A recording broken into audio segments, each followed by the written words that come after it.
You wake up when your body is ready. No alarm, no calendar notification, no meeting you are already late for.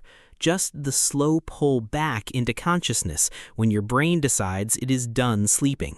For roughly 300,000 years, that was the only way a human being woke up. And then came the last 10,000 years, and everything changed. But here is the question almost nobody thinks to ask. If your ancestors had no jobs, no schedules, no offices, no schools, what exactly were they doing all day? The answer is stranger and in some ways more honest than anything you probably imagine.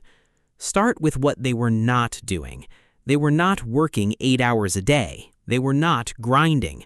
The common image of prehistoric life is a brutal, exhausting scramble for survival, every waking hour consumed by the desperate search for food. That image is almost completely wrong. In 1966, anthropologist Richard Lee published findings from his time studying the Kung San people of the Kalahari, one of the most referenced groups in hunter-gatherer research. His data showed that adults spent somewhere between 15 and 19 hours per week acquiring food, not per day, per week.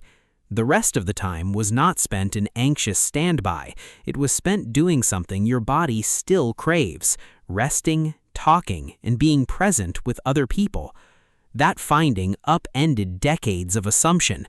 Marshall Sahlins, an anthropologist at the University of Chicago, called hunter-gatherers the original affluent society, not wealthy in objects, wealthy in time. Your ancestors were not rich by accumulation, they were rich by not needing very much. So what did a day actually look like?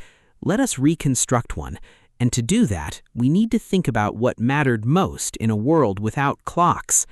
The morning would not begin with a plan. It would begin with the camp waking up slowly, bodies stirring at different times, children first sometimes, fires rekindled, whatever food was left from the night before, eaten without ceremony. The question of the day was simple. What does the group need right now? If food stores were comfortable, nobody had to go far. Women, who in most studied forager societies supplied the majority of the group's calories through plant gathering, might set out mid-morning to collect roots, berries, tubers, or nuts. The work was social, groups of 2 or 4 moving through familiar terrain, talking the whole time. Foraging was not silent or solitary. It was gossip and knowledge sharing and skill transfer happening simultaneously. By early afternoon, the caloric need for the day was often met. Men hunted in a different rhythm, not every day. Large game hunts might happen every few days or less. The hunts themselves were long, sometimes covering enormous distances, sometimes ending empty-handed. But the pressure was spread across a group. A kill was shared. If you came back with nothing, someone else's catch kept your children fed. The stakes of any single hunt were low because the social net was tightly woven. Back at camp, the afternoon was the center of the day's social life.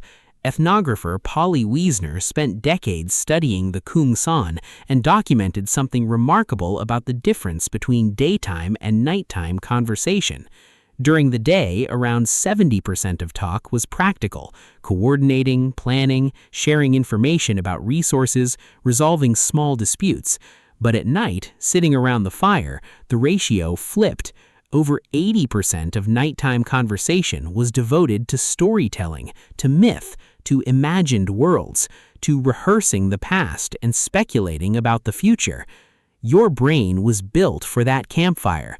The neural architecture that underlies narrative thinking, social bonding, the mapping of cause and effect, these emerged in a world where the evening was for story. That's not metaphor, that's evolutionary history. Children in these societies did not have childhoods organized around instruction. They learned by doing, by watching, by being included. A 5-year-old following adults through the landscape was already learning plant identification, tracking, weather reading. Play and work were not separate categories. Discovery was how knowledge transferred. There was no separation between the classroom and the world. Rest was not a luxury earned after productivity. It was built into the rhythm of every day.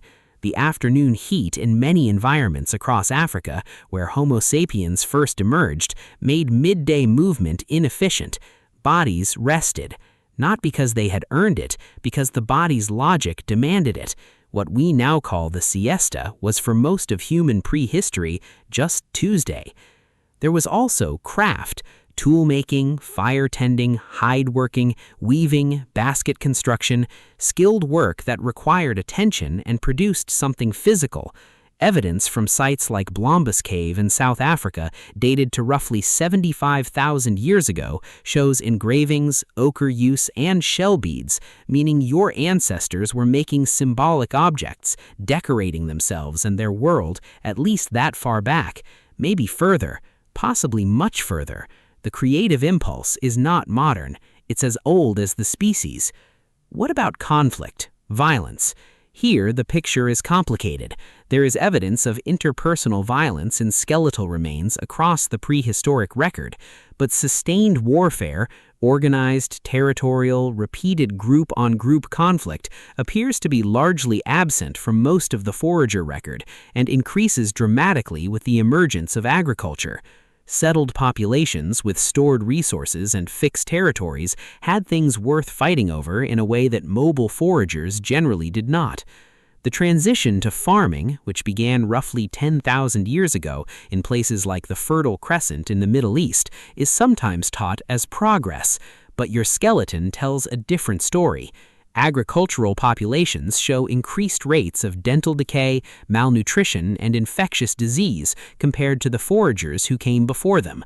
James Sussman, an anthropologist who spent years living with Bushman communities in southern Africa, argues in his book Work that the invention of agriculture was less a triumph and more a trap, a narrowing of diet, a lengthening of labor, and a tightening of hierarchy that our bodies never fully adapted to.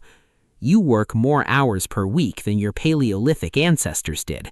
You eat a narrower range of foods. You spend less time outside. You have less physical contact with other humans. You sleep with artificial light, suppressing the hormones that evolution designed to wind you down.